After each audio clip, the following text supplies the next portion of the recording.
Bonjour et bienvenue au balado Les Exportants, une initiative de Carrefour Québec International. Je me présente, mon nom est Catherine Gervais, je suis directrice générale de CQI. Aujourd'hui, je vais m'entretenir avec Daniel Vaugeois, notre expert en douane, qui va nous aider à mieux comprendre le processus de douane, à le démystifier et aussi il va nous apporter certains trucs afin de bien réussir nos exportations et surtout ne pas payer de frais de douane. Donc, je vous souhaite une bonne écoute.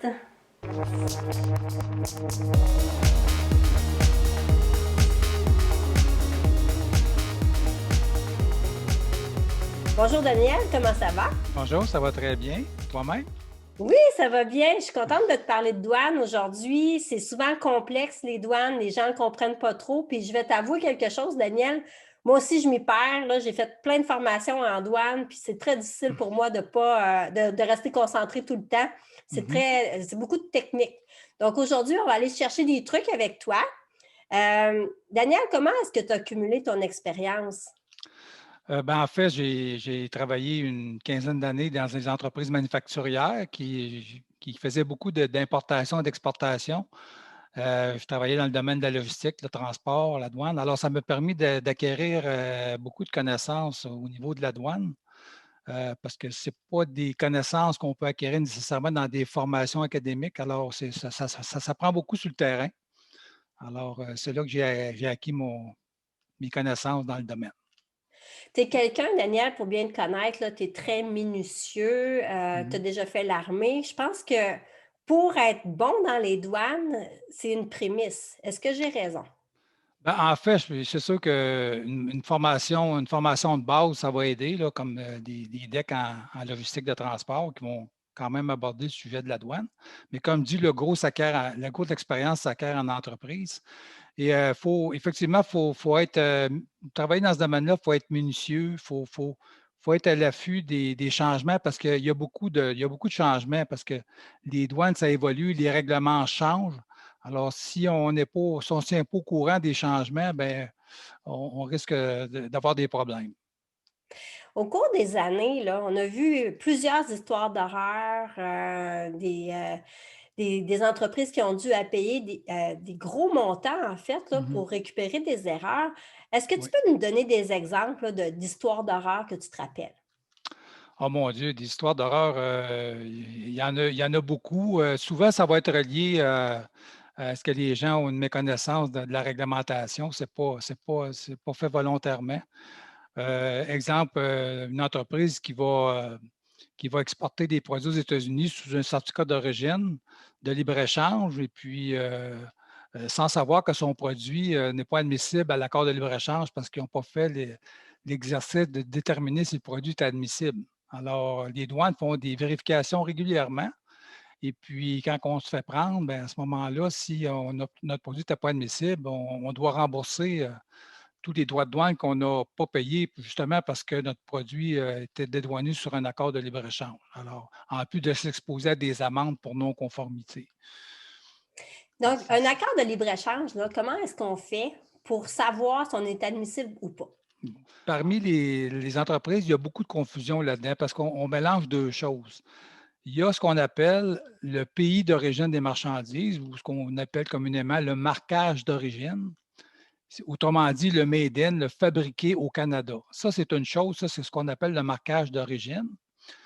Et il y a les règles d'origine des accords de libre-échange. Alors, ce que je veux dire par là, c'est qu'un produit peut très bien être fabriqué au Canada, mais ne pas être considéré originaire du Canada en vertu des règles d'origine des accords. Alors, c'est important d'aller voir c'est quoi les règles d'origine pour notre produit parce que ce n'est pas parce qu'un produit est fabriqué au Canada qui est automatiquement admissible à l'accord de libre-échange. Il faut vraiment aller voir c'est quoi la règle d'origine qui s'applique à notre produit. Pour trouver la règle d'origine, est-ce qu'on a besoin de notre code SH? Oui, absolument, parce que justement, les règles d'origine, c'est basé sur les codes du système harmonisé, les fameux codes SH. Alors, si on veut connaître notre règle d'origine, ben, il faut avoir les 6 premiers chiffres de notre code de système harmonisé, code SH. Et puis, aussi, ce qui est important, c'est de s'assurer qu'on a le bon code SH, parce que si on part avec le mauvais code, bien, on n'aura pas la bonne règle d'origine. Alors, c'est important de s'assurer que le code de SAGE qu'on utilise, c'est vraiment celui qui s'applique à notre produit. Il y a beaucoup d'erreurs dans les codes de SAGE parce que les entreprises, souvent, vont faire des recherches avec des mots-clés, mais il faut faire attention avec les mots-clés. Ça ne va pas nécessairement nous donner les bons codes.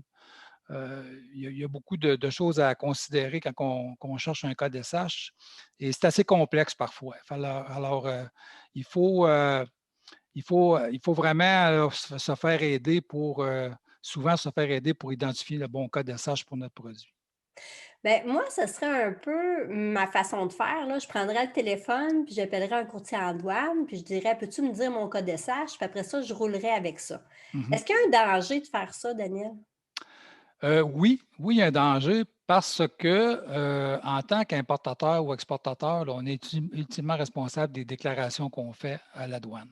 Alors, même si on demande l'opinion du courtier en douane, qui va probablement, je dirais, souvent, dans la majorité des cas, va vous donner une bonne indication pour votre code de SH.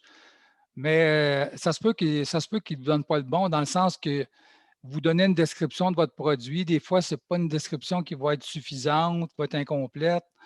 Euh, Il faut faire attention. Oui, on peut demander l'avis de notre courtier en douane pour se faire aider, mais il faut valider ensuite. Il faut vraiment, là, si on n'est pas certain, contacter les autorités douanières pour faire valider notre code, parce que c'est vraiment eux qui vont vous dire si votre code est vraiment le bon. Donc, la douane, oui, le courtier en douane peut vous orienter, vous donner son opinion, mais je veux dire, si jamais la douane dit que votre code n'est pas bon, ben même comment vous diriez, ben mon courtier en douane me dit que c'était ça, c'est la douane qui a le dernier mot. Fait qu'il faut que ce soit eux qui valident le fameux code.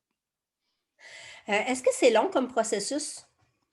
Ça dépend. Si on parle des États-Unis, puis on fait la demande en ligne pour valider un code d'essence, on parle d'une réponse en dedans de 30 jours. Au Canada, c'est plus long. Ça peut aller jusqu'à 90 jours pour avoir les réponses. Donc, il faut se préparer avant une première expédition. Oui, c'est très important. En douane, là, si on veut s'éviter des problèmes, il faut être bien préparé avant de faire notre expédition. Surtout si c'est un nouveau client, un nouveau client, c'est la première expédition qu'on se fait à ce client-là, puis on n'a pas fait nos devoirs. L'expédition bloque aux douanes parce qu'il manque des informations. Alors ça part mal une relation d'affaires avec le nouveau client parce que lui, il veut avoir son produit, puis là, ben, c'est bloqué aux douanes, puis là, ça retarde sa chaîne de production, puis là, il va peut-être dire, ben écoute, c'est compliqué de traverser une douane, ben moi, mon produit, je vais me l'acheter à cette heure, je vais l'acheter aux États-Unis. Fait qu'il faut s'assurer que tous nos documents sont conformes, qu'on n'aura pas de problème quand la marchandise va traverser la frontière pour éviter là, des retards. On a visité par le passé là, les douanes américaines, puis c'est toujours un peu impressionnant d'y aller. Puis les Mhm. douaniers, c'est quand même, ils sont autoritaires, puis on voyait souvent des boîtes là, de marchandises retenues. Donc, Ouais. c'est toute une expérience. Est-ce qu'il y a moyen de bâtir une relation un peu avec en Ben, fait, le système? ouais, c'est sûr qu'en tant qu'exportateur, si on exporte aux États-Unis, par exemple, puis que nos documents sont toujours bien faits, qu'il n'y a pas de. Les transactions sont fluides, on remplit bien nos documents, bien, on se fait une réputation comme exportateur auprès de la douane. Alors, on se fait une bonne réputation. La douane dit, écoute, ils font des transactions à toutes les semaines, puis ça va bien. Mais une entreprise à toutes les fois qu'elle fait une expédition, ça bloque parce qu'il manque des informations. Là, on a comme une tâche dans notre dossier. Fait que là, c'est là qu'on est plus à risque d'être vérifié par la douane. Il y a aussi les CityPat, là. Est-ce que tu peux nous parler un peu de ça? Oui, le CityPat, ben, en fait, c'est un programme américain. C'est un programme volontaire. Les entreprises ne sont pas obligées d'adhérer à ça. Mais en fait, ce que ça fait, ce programme-là, c'est que on acquiert la certification CityPat. Alors, à ce moment-là, on est comme les États-Unis nous considèrent comme une entreprise qui applique des mesures de sécurité, qui est une entreprise qui est fiable. Alors, ça peut ça peut nous aider auprès des autorités douanières américaines là, quand on fait des exportations. Sauf que le CITIPAT, ça peut se faire certifier CITIPAT, ça peut coûter cher aux entreprises parce qu'il y a beaucoup d'exigences. Juste une, j'en donne une comme exemple, ben, le CITIPAT va exiger que le périmètre de l'entreprise soit clôturé et qu'il y ait des caméras de surveillance. Alors, j'imagine une entreprise qui a un très grand terrain qui n'est pas clôturé, qui doit investir pour le faire clôturer, investir dans des caméras de surveillance, des contrôles à l'entrée. Alors, la facture monte rapidement. Alors, avant de demander une certification CITIPAT, il faut s'assurer que ça va être que l'investissement que l'entreprise va faire pour obtenir cette certification-là, ça va valoir la peine. Est-ce que c'est facile d'exporter aux États-Unis, Daniel, au niveau des douanes? Euh, les États-Unis ont beaucoup de réglementations, comme la plupart des pays. Ce qui rend la chose peut-être un peu plus facile avec les États-Unis, c'est que premièrement que c'est à côté, hein, c'est nos voisins. Et puis, de ce côté-là, les Américains sont très transparents. C'est très facile de trouver l'information. Si on va sur le site de la douane américaine, c'est facile de trouver, par exemple, on parle des codes SH américains, c'est très facile d'aller trouver l'information. Si on a besoin d'informations sur des règles particulières, par exemple pour l'envoi de nourriture aux États-Unis sur le site de la Food and Drug Administration. Alors, toutes les agences gouvernementales américaines qui sont impliquées dans la douane, ils ont des sites très bien structurés. L'information est disponible. Alors, si on prend le temps de bien se préparer, oui, c'est facile d'exporter aux États-Unis, mais c'est sûr que si on n'est pas bien préparé, on s'expose à des risques. Important, Oui, très avec important. des coûts importants. On a vu des entreprises payer des milliers de dollars aux douanes. Effectivement. Et puis, ça, des fois, on ne s'attend pas à ces choses-là, mais les entreprises, j'ai des fois qui m'appellent et qui me content des histoires qui nous est arrivées, mais s'ils avaient fait le devoir avant, ben, ça aurait évité des coûts importants. Puis des fois, puis c'est pas nécessairement des amendes.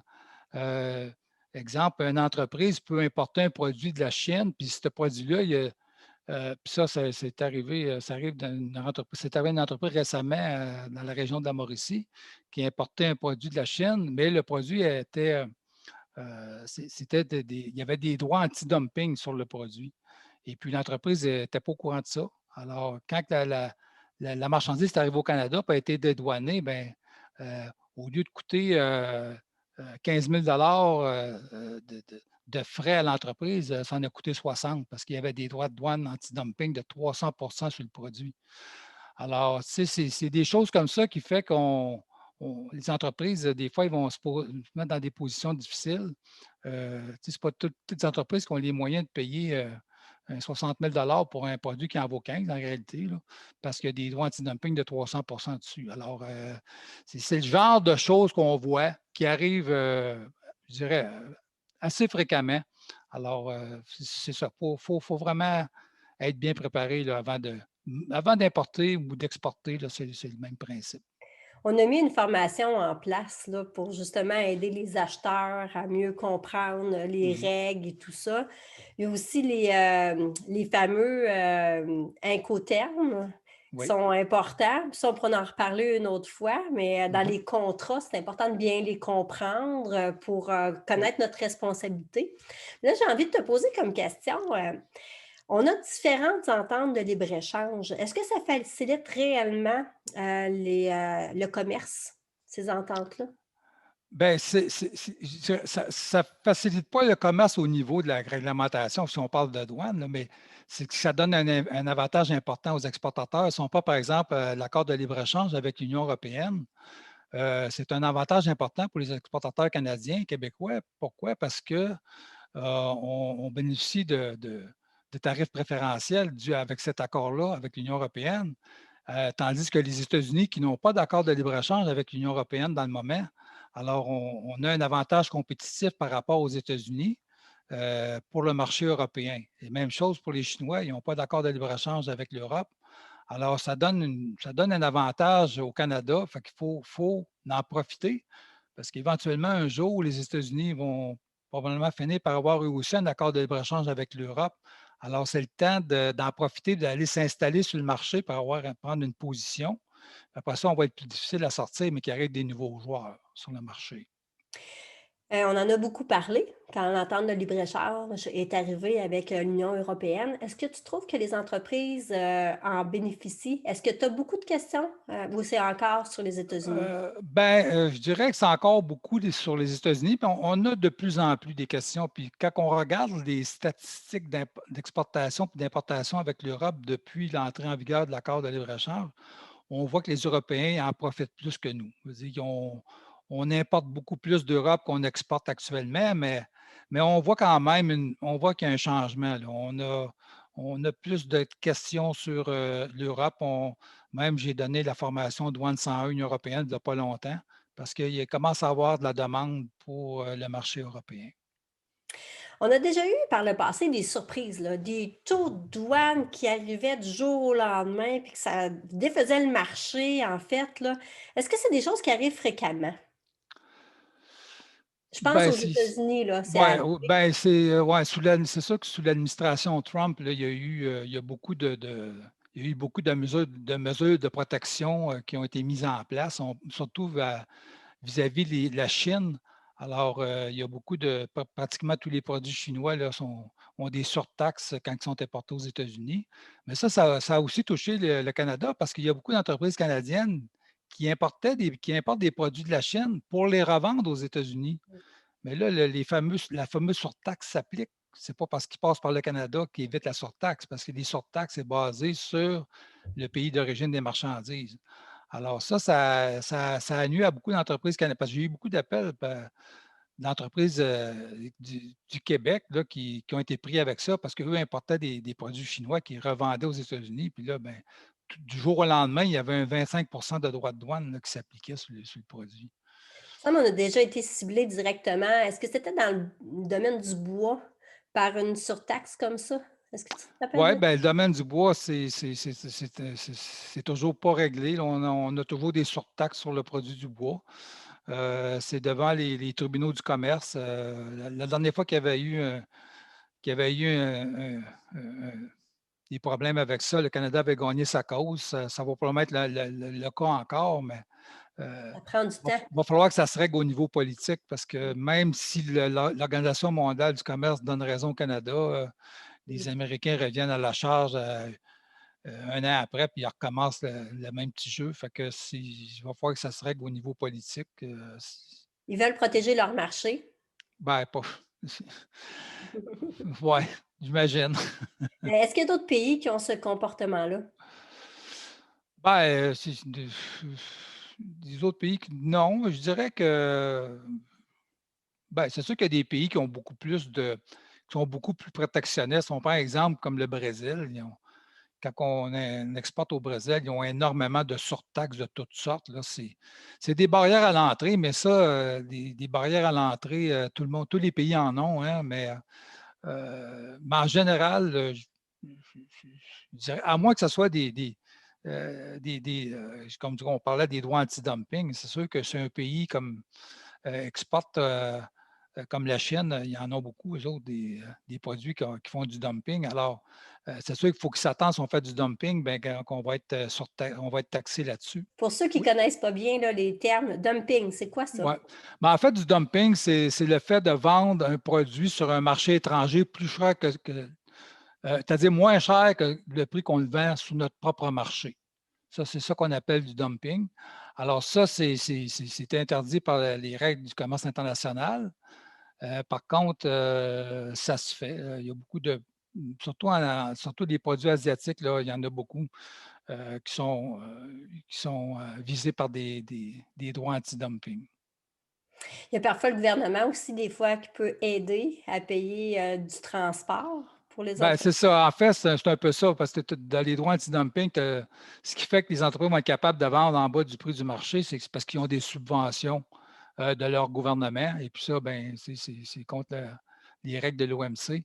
Fait que c'est grâce à ces subventions-là, ou des fois à cause du taux de change aussi dans le pays, le devise n'est pas très forte, ça leur permet de vendre à très bas prix. Mais c'est ça. En fait, faut respecter les règles du commerce international, sinon on s'expose à des punitions. Daniel, toi, ça fait longtemps que tu es dans le domaine, là. Est-ce que tu as vu évoluer la façon de faire au niveau des douanes? Est-ce que c'est vraiment différent de quand tu as commencé?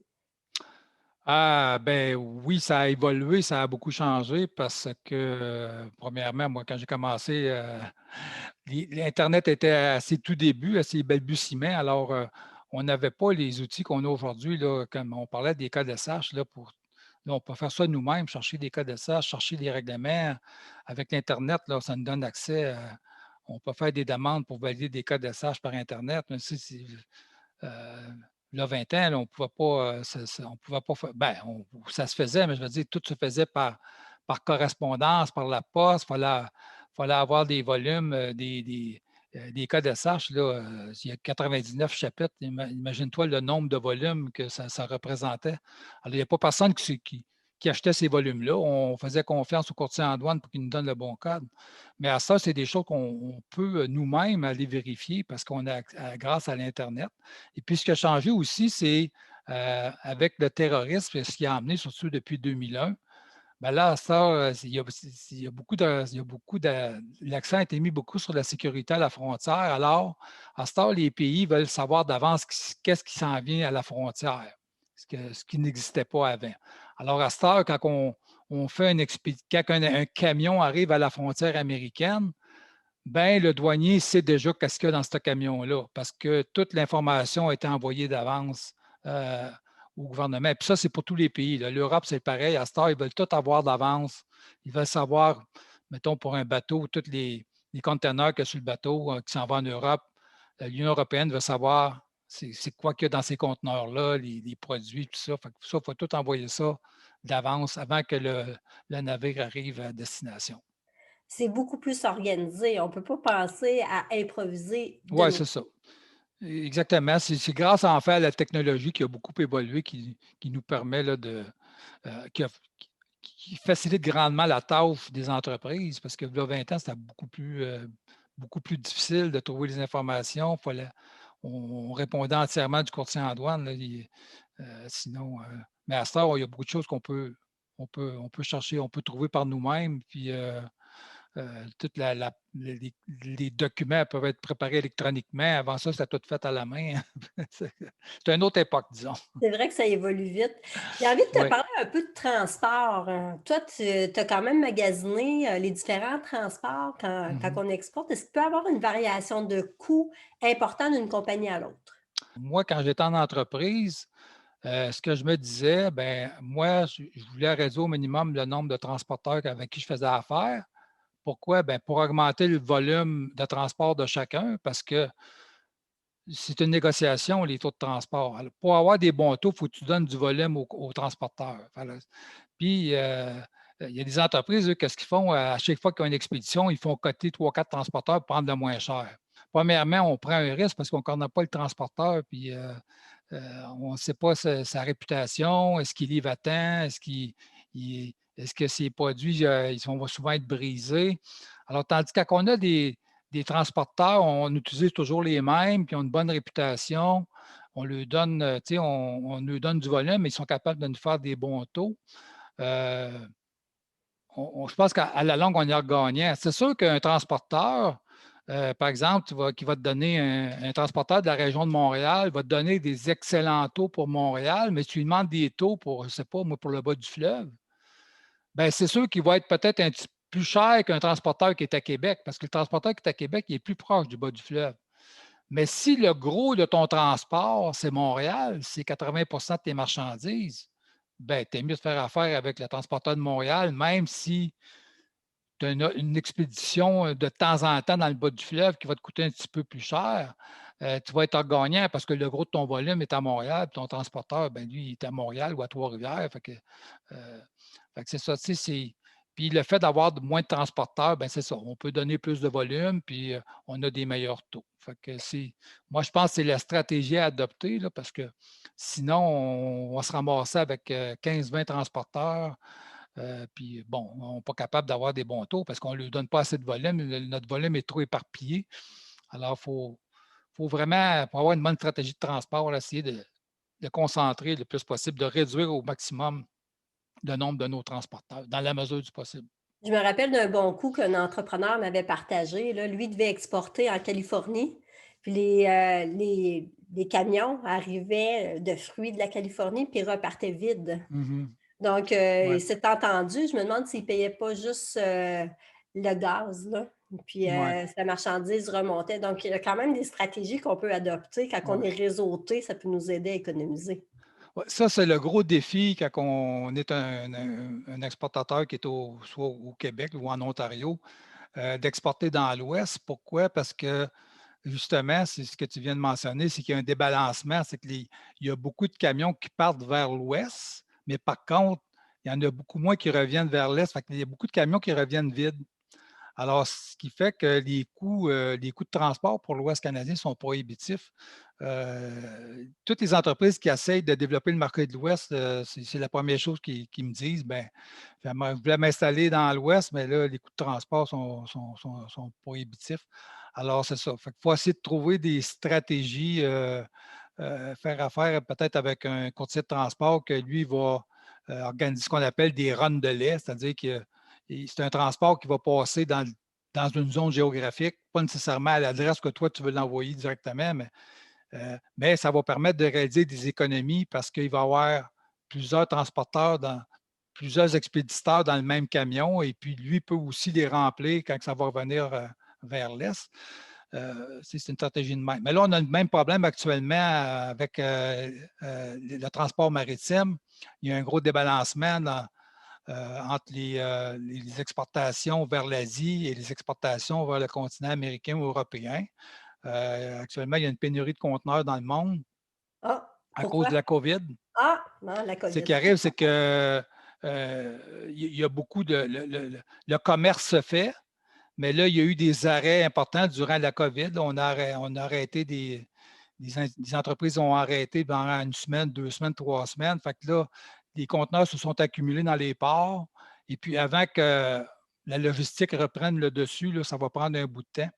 Euh, Actuellement, là, même importer d'Asie un conteneur, là, le prix a triplé. Là.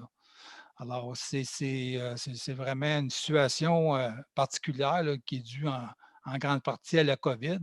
Les bateaux qui arrivent à Vancouver attendent des fois une semaine avant d'être capables de pouvoir décharger les marchandises parce que c'est ça, là, les conteneurs s'accumulent un peu partout sur les docks. Et puis, avant que toute la logistique ait repris le retard, là, on- ça va prendre un petit bout de temps. Mais quelle horreur, hein? Quelle Vite, horreur. on est habitué d'être, rapide, mais quelle Oui, horreur c'est ça. de devoir attendre. Ouais, c'est ça que actuellement, c'est vraiment ça.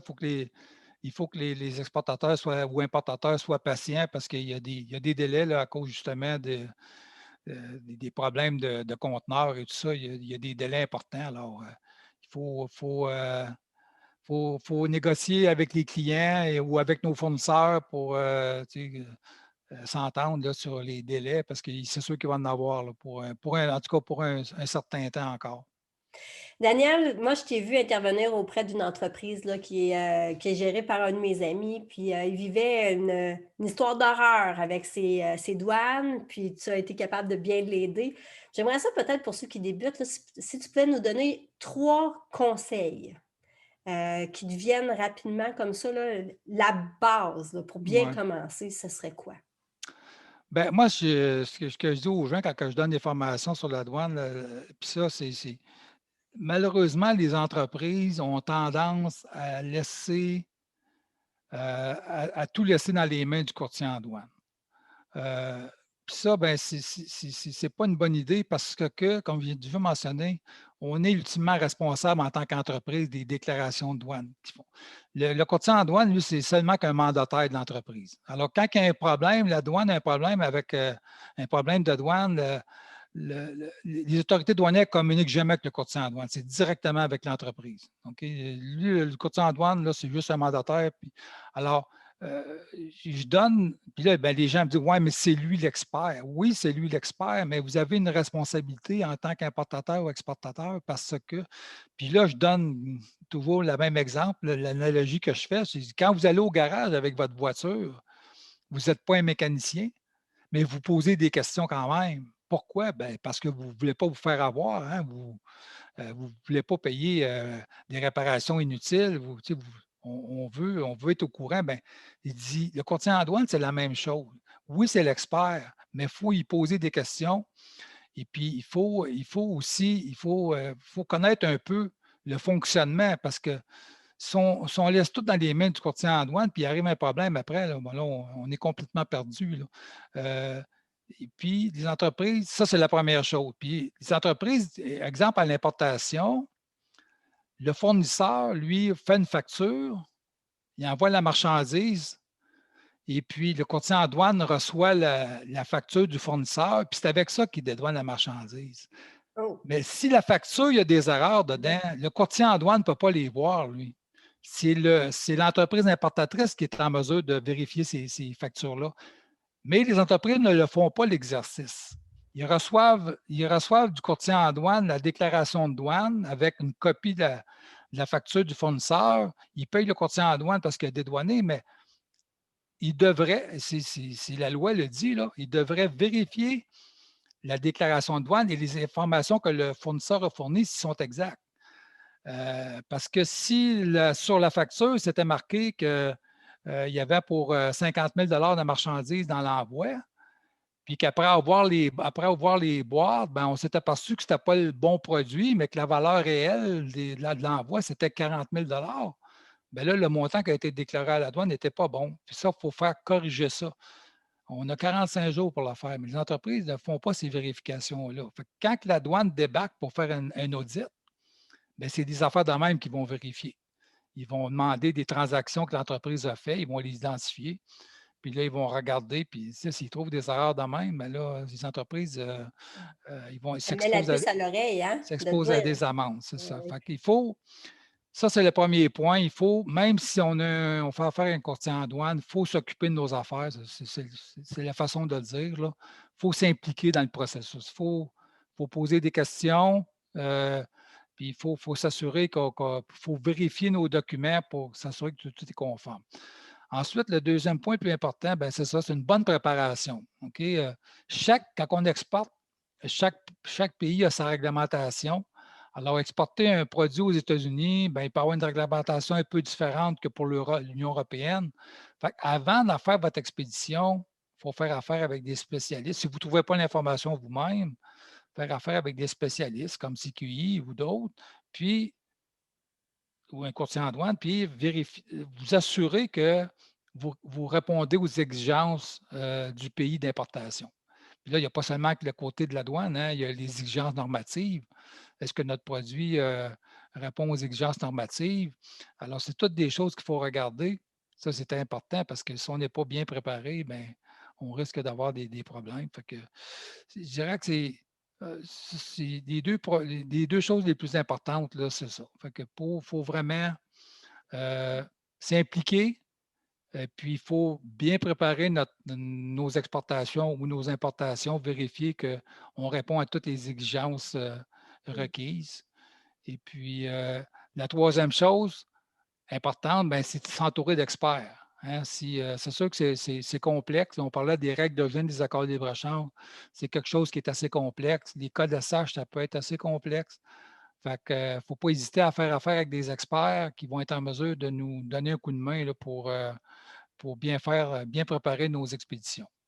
Je te remercie, Daniel. Moi, en tant que gestionnaire d'une équipe, je vous dirais que ce que je vois de primordial, c'est d'avoir quelqu'un dans son équipe qui est capable de prendre en considération tous ces éléments, qui a le goût de le faire, qui est curieux et surtout très méthodique. Mhm.